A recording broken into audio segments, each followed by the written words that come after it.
Yes, indeed. It is time once again to discover what silliness the students of NRC are up to by investigating some wacky, twisted headlines. If you've been here before, welcome back. But if this is your first time tuning in, let me give you a little context. With Florida Man as my inspiration, I've twisted some wacky real world headlines into ones that fit the Twisted Wonderland universe, with each headline receiving three possible suspects and some fabricated backstory. It'll be your job to figure out which of the three did the deed, and after a bit of quiz style thinking time, I'll reveal who I thought did it along with why. Guess the culprits, the original headlines, or just listen along for the silliness. The choice is yours. But whatever you do, I hope you have fun. Oh, and while these scenarios are inspired by canon events, they'll all be fabricated, so spoilers for EM content will be light if they exist at all. Now then, let's dive into our first headline. NRC student claims they are the first ever to drink liquefied beauty. On one afternoon, a few students barged into Carell's office right as he was about to leave, urging the professor to save the life of a poisoned classmate. Since the contents of the potion were unknown, Carell also contacted student Vil Schoenheit to meet him in the science lab in case of the worst. Upon arrival, the duo found a student passed out on the ground surrounded by their peers. While they appeared to already be dead, as the duo approached, the student sprung back to life, crying tears of joy and shouting about the beauty they just witnessed. After calming all these students around them down, it was discovered that another student's creation had been mixed with the potion the poisoned individual was testing, and thus the poisoning happened. The offenders were punished accordingly, but no one was seriously harmed due to these events, at least not physically. Our suspects in this case are Rook, who had recently been working on his potions in Science Club, Sheree, who had been growing some rare ingredients in Science Club, and Lilia, who was known to occasionally make questionable concoctions. Who done it?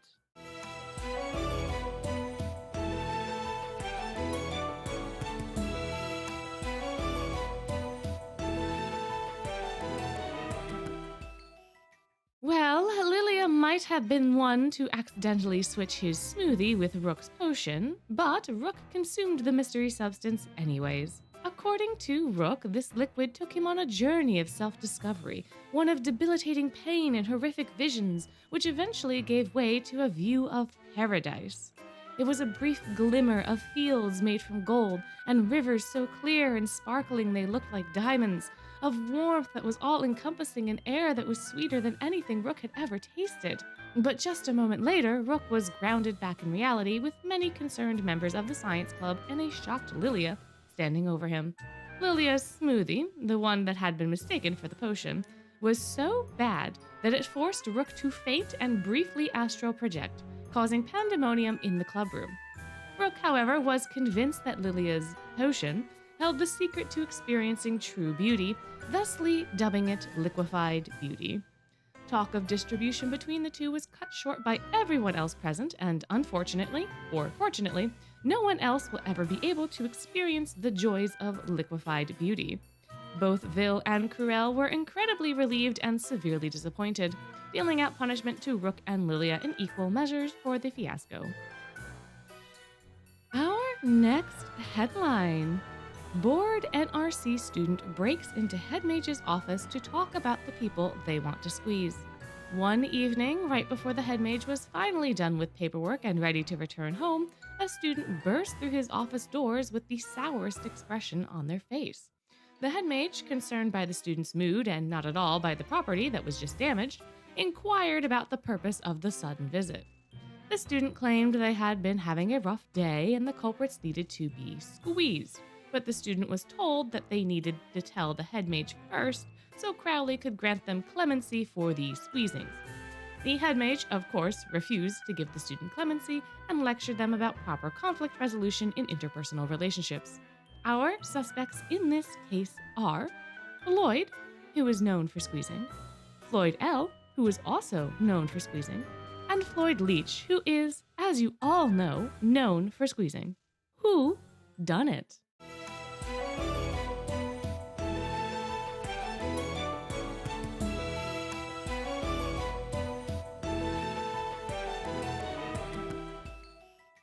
Okay, yeah, this one was a freebie. It was Floyd. But the moment that I read the IRL headline that inspired this, I couldn't think of anyone else but Floyd.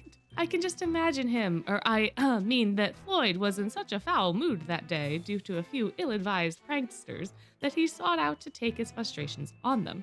Floyd, however, was stopped by Azul, who said that if Floyd didn't receive clemency from the head mage, he was going to be responsible for filling out all of the incident paperwork because Azul was getting sick and tired of doing it himself. Dreading that fate more than anything else, Floyd marched straight to the head mage's office, broke down the door, and demanded he be granted clemency to squeeze these troublemakers. Understandably, the head mage said no, and launched into one of his famous lectures, which did resolve the squeezing issue by putting Floyd to sleep. But it did resolve it nonetheless. Floyd was only made to pay for the damages to the office door for the incident, and those troublemakers survived to live another day. Our next headline: NRC student tries to pawn off stolen jewelry to the person they stole from. For a few weeks now, students' jewelries and accessories started to go missing mysteriously. Those affected were all from different dorms, so the faculty was having a hard time narrowing down a culprit. That was until one afternoon, when student A approached student B with an exclusive deal, offering a pair of fancy cufflinks they claimed they didn't need for half the original price. The only problem was that these cufflinks had recently been stolen from student B, and upon this being revealed to student A booked it out of there real fast. Staff was informed by student B, and student A was reprimanded for their actions and made to return the stolen merchandise. Our suspects in this case are Ruggy, who is known to pilfer jewelry among other things; Malleus, who may have forgotten that he borrowed some jewelry or two; and Azul, who may or may not have begun selling lost and found items. Who done it?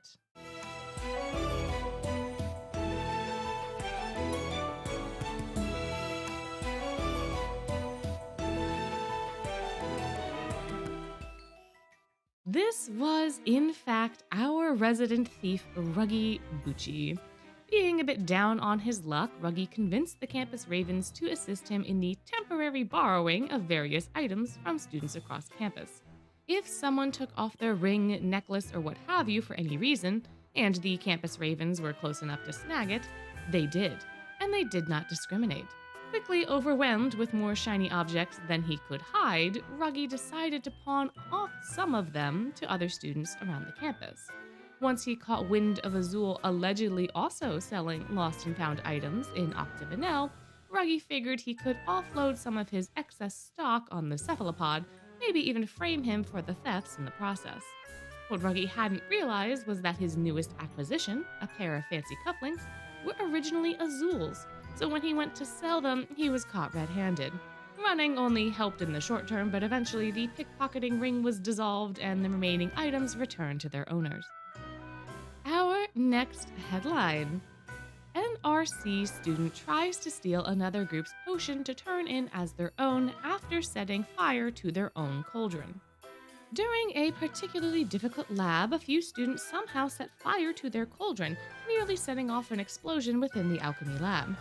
Thankfully, they were able to put out the fire before disaster could strike, but there was no way they'd be able to create the necessary potion in time with their cauldron in that state. So instead, this student had the bright idea to try to steal another group's potion instead. Under the guise of asking them a question, the student got close enough to dip their bottle into the other student's cauldron, stealing some of their potion, and then went to turn it in. Professor Carell was immediately aware that this potion could not have been the student's, given the state of their cauldron, which he saw them set on fire. The student was required to take remedial lab and detention as punishment. Our suspects in this case are Deuce, who had been fighting with Grim during the lab; Grim, who had been fighting with Deuce during the lab; and Ace, who was too busy laughing to stop his friends from fighting. Who done it?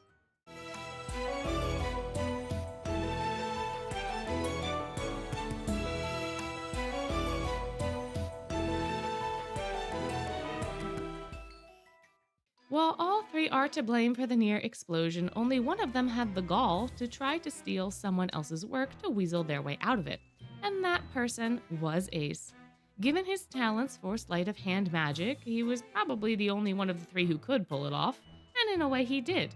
He was able to get some of the extra potions scraped up into his bottle without the other group noticing, but given that Deuce and Grim were still panicking over the burnt cauldron, drawing Cruel's attention, there was no real way for any of them to get out of this. Since Ace had so confidently passed off another group's work as his own to try to quickly escape the fiasco, he was the one who was punished most severely and was the only one of the three to receive detention. Our next headline is NRC students elect Hedgehog as their interim housewarden, claim to be pleased with his leadership. While the housewarden of Hartstable was away for a club competition, their dormmates decided to elect a new leader just to see what it would be like. Naturally, this led to everyone in the dorm fighting for the spot of interim leader, so one brave student rose above the chaos, shouted to quiet the rumbling crowd, and presented the students with a hedgehog, declaring it to be the new housewarden. Laughter erupted, but after some careful persuasion, the hedgehog was elected and given a mini crown to wear. Since that day, the students lived a surprisingly stress-free life, leading to the hedgehog's approval rating skyrocketing. A very confused and concerned Rose Hearts came back to see the hedgehog being served tea in accordance with the Queen's rules, so no punishments were given out, but the hedgehog was eventually returned to its fellows and Riddle regained his seat. Our suspects in this case are Cater, who immediately made a Magicam account for the hedgehog, Ace, who figured if he couldn't be housewarden then no other human could, and Trey, who was just so tired of all of the conflict sprouting over this nonsense. Who done it?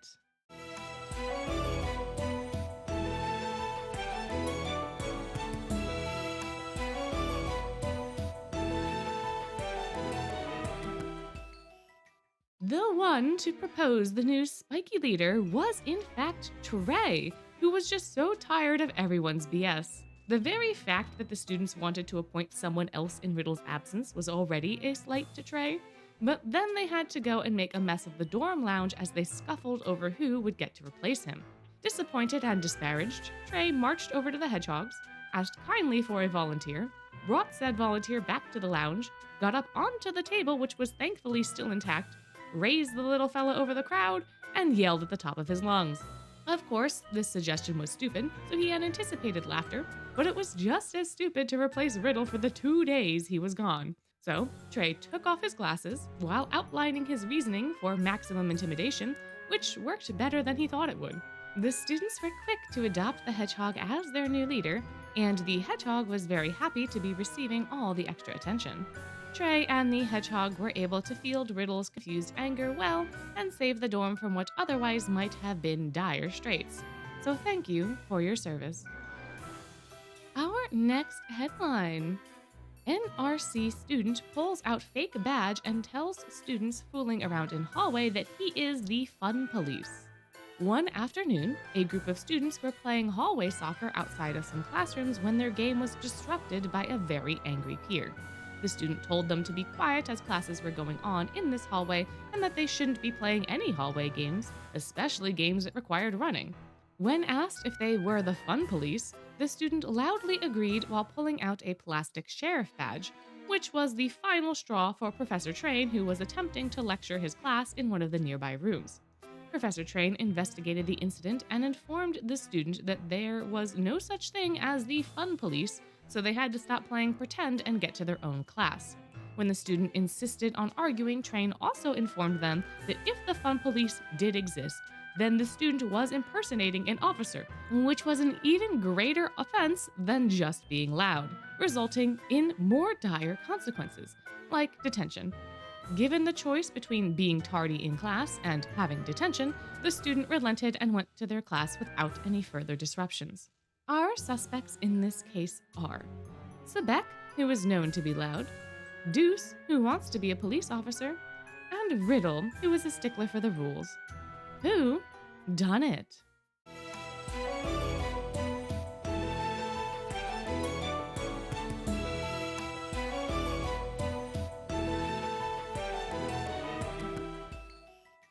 This was Sebek, which may be surprising at first, but once you know that Malleus was in Professor Train's class at the time of this incident, Sebek's motivations become clear. Would Train have eventually stepped in to stop the tomfoolery happening in the hallway? Sure. But was Sebek going to wait for that? No. In fact, his confidence had been boosted earlier that day when he had been given a plastic police badge by Ace. This was not because Sebek had been touched by the gesture, but because, to him, this was a sign that Ace finally respected his authority, even though Ace had sarcastically called Sebek the fun police in the gifting process. When the students in the hall also called Sebek the fun police, he was primed and ready to agree. It just so happened that his agreement was a bit too loud and a bit too clear for Train to ignore any longer, which resulted in a small lecture for all those involved in the incident, as well as each and every one of them receiving a tardy on their attendance. Our next headline: NRC student has hours-long feast while locked in closed mystery shop. On an otherwise normal morning, Sam found his mystery shop nearly gutted of snacks when the previous night it had been properly stocked. With no signs of forced entry and all the money in the till, Sam was puzzled as to who the thief could have been and why they only took his snacks. That was until some snoring and a trail of crumbs caught his attention. In one of the corners of the shop, a student was out cold, surrounded by various snack wrappers and crumbs. Once awake, the student claimed they had gotten locked in overnight and needed to eat the snacks to survive until morning. And since it was a matter of survival, they shouldn't be charged for the snacks they ate. Sam disagreed and put the student to work at his shop in order for them to pay off their debt. Our suspects in this case are Floyd, who had left late that night to buy candy, Grim, who had been quality testing a few blankets that night, and Apple, who took quite a while to decide between paring knives that night. Who done it?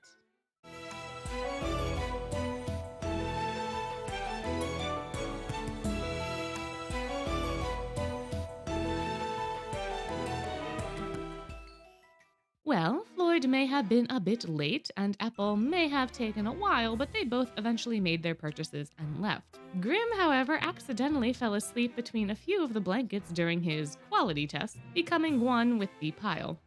A few hours after Sam left, Grim awoke to a dark mystery shop with no hope of escaping until dawn, because he didn't even think to unlock the door, which he could have done since the lock was inside. Instead, Grim figured he needed to sustain himself until dawn, and that meant he just had to get his little paws into as many snacks as he possibly could. When Sam returned the next morning, he found Grim sleeping in a pile of wrappers and crumbs, completely stuffed. Despite nearly all of Sam's snack stock being gone, the shopkeep didn't seem to mind much, which was a surprise and relief to Grim. However, this was only because Sam assumed Grim would pay up for the snacks that he ate, but the dire beast didn't and tried to escape his fate, only to be caught with magic and made to work at the shop as punishment.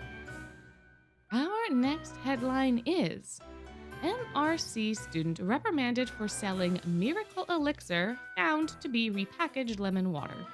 Almost overnight, the campus was abuzz with whispers of a miracle elixir that could heal your skin, prevent your bloating, and even help with weight loss.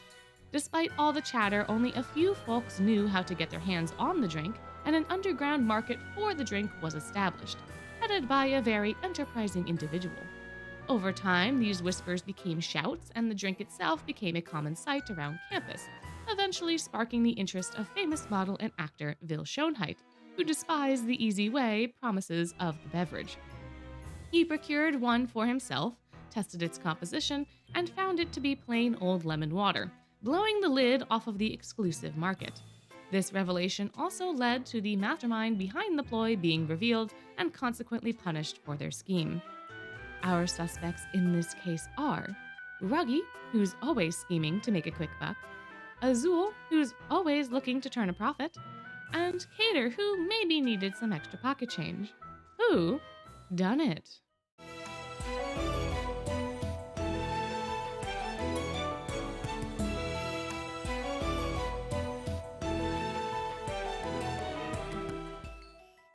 If you said Azul, you'd be correct. Now, normally Azul doesn't do anything that would directly target his bottom line, such as overtly selling snake oil.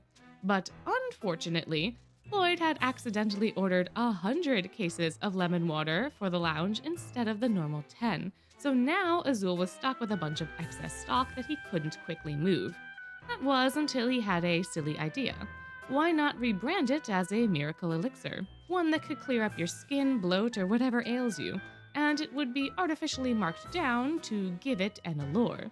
According to plan, a few students who bought the drinks and used them as instructed did see some results. Their skin got a bit clearer, they weren't as tired, and they felt better overall. All side effects of being well hydrated, but Azul let them think what they wanted to, leading to some fantastic testimonials. This, combined with the Octa Trio's own proactive marketing, made the drink a hit, and it was starting to fly off their proverbial shelves. But of course, anything that gets that widespread is bound to be scrutinized. So when Ville decided to test the components of this so-called miracle elixir and found it to be regular old lemon water, the campus was in an uproar. Azul, being the cunning businessman he is, gave those disgruntled patrons coupons to the lounge and an extra stamp on their stamp cards as an apology. This, astonishingly, was enough for everyone to forget their grievances while also boosting the lounge profits for that month. Our next headline is NRC student assaults friend with fried chicken, receives detention. A student suddenly shrieked during an otherwise normal lunch after being hit in the face with a fried chicken drumstick. While the victim was scolding their assaulter, the assaulter continued to chuck fried chicken at their face, eventually inspiring onlookers to start their own food fights. When the staff were finally able to regain control of the cafeteria, they narrowed down their suspects for the inciting incident and discovered the motives for it. Apparently, the chicken thrower was annoyed at the chicken receiver because they had been talking nonstop about their plan to convert another student to their side, and that person was nearing the table, so they threw the chicken to force their friend to shut up lest their plans be ruined. Plus, it was their favorite food, so how could they possibly be mad when the thrower was doing them such a considerate service? The staff deemed this reasoning insufficient and gave the chicken thrower detention as punishment. Our suspects in this case are Jade, who was quite satisfied by the chaos despite being covered in guacamole, Floyd, who was having a blast while covered in some pasta sauce and cheese, and Jamil, who was found hiding under a nearby table to avoid getting hit in the crossfire. Who done it?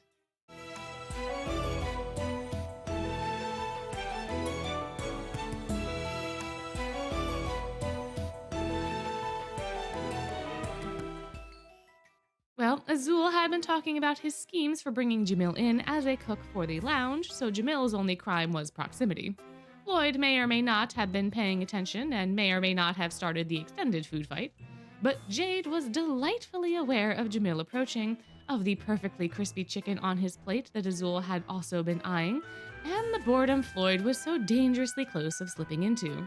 So, Jade decided it'd be infinitely more entertaining to have Jamil witness Azul getting slapped with some chicken than to have Azul's plans foiled so soon. After all, the plan was absolutely not going to work, and it was going to be a beautiful failure, so why waste future entertainment when you can have some right now?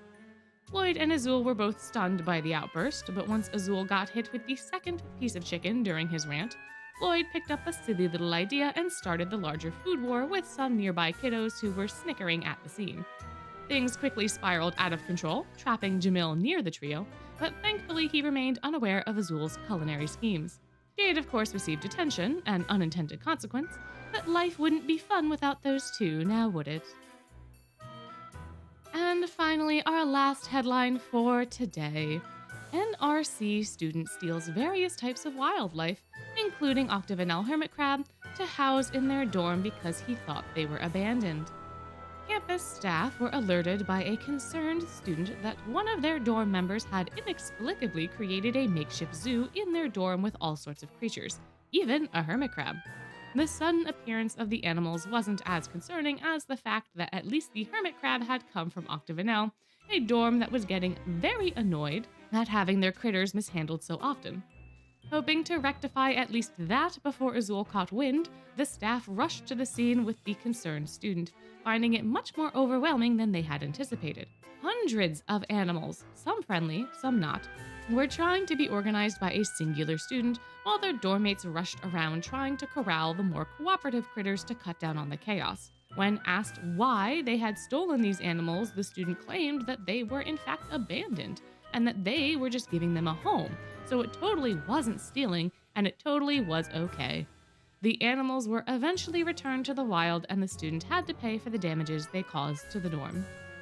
Our suspects in this case are Silver, who often finds himself in the company of wild animals, Kaleem, who just loves animals so much and wants them to be happy, and Lilia, who has been seen occasionally cavorting with large groups of bats.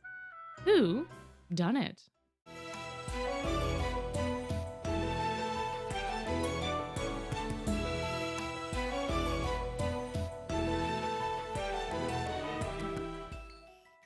Oh, dearest Kaleem, you've gotta stop with these animal shenanigans, man.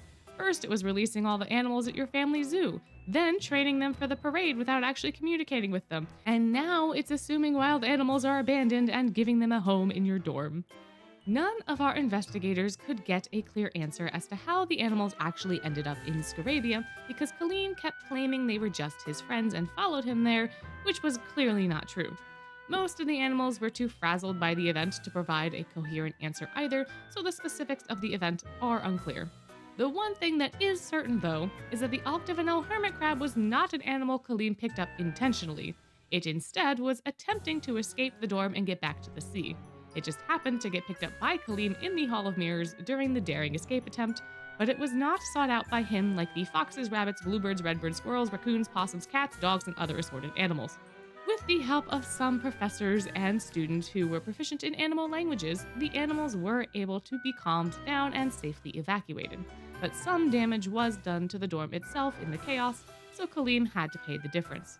He was also told that he couldn't pick up any more pets without the head mage's express approval to try to prevent another event like this from happening in the future. And that's that. That's our very last tale for today. Did you all guess the culprits? Some of them, or none at all? Let me know down below, and I'd also like to know if you had fun and want more content like this. You can also let me know with a like or subscribe, and excitingly, the Sages Island Police Department is now recruiting junior detectives to report on these types of incidents.